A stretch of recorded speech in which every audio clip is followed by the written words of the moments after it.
worldwide join in similarly green leadership to safeguard our planet for a sustainable future. Save our planet. Swedish Parliament discusses meat tax to mitigate climate change. How to reduce meat consumption's climate impacts was the title of a recent seminar and panel discussion at the Swedish Parliament in Stockholm.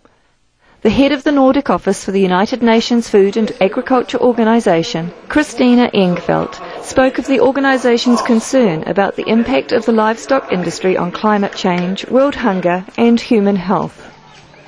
Distinguished scientists specializing in environment and agriculture also presented their findings, including a possible meat tax. Also present were members of the Swedish Parliament, including European Parliament member Jens Holm.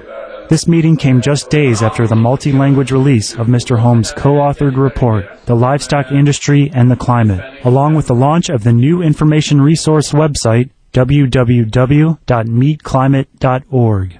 Supreme Master Television had a chance to interview some of the speakers. You can design a tax scheme, a consumption tax scheme on food that is based on the amount of greenhouse gases each category of food emits, in a way that you actually increase the tax on those commodities like meat that emits more, especially beef and lamb meat, and decrease the tax, the value-added tax that we have in many European countries for like beans.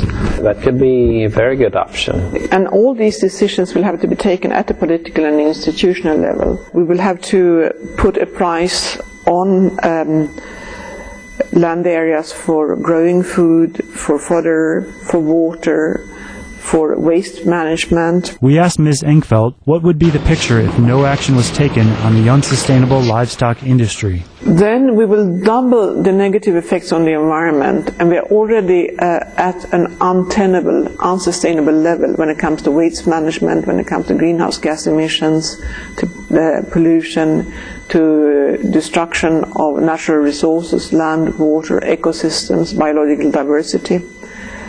And then again, we will not find a way to live healthy lives a few years from now, and our children and grandchildren will inherit a very polluted world.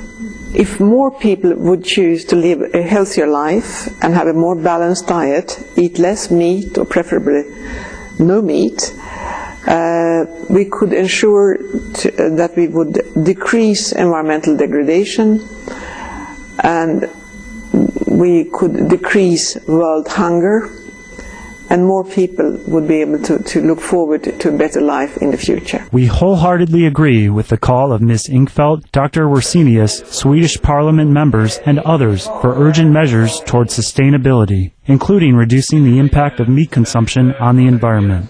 We pray that the world's governments will step forward in wise actions to pass on a planet that supports the lives of our children and all beings on Earth.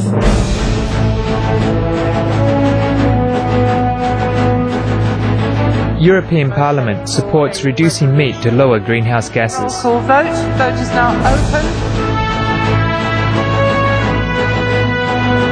Reduce your meat consumption or stop eating meat totally.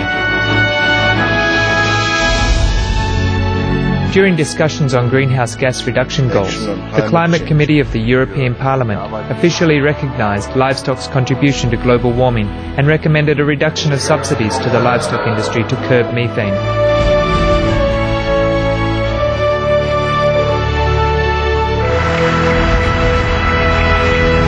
My name is Jens Holm. I'm a member of the European Parliament. Please, be veg, go green, save the planet.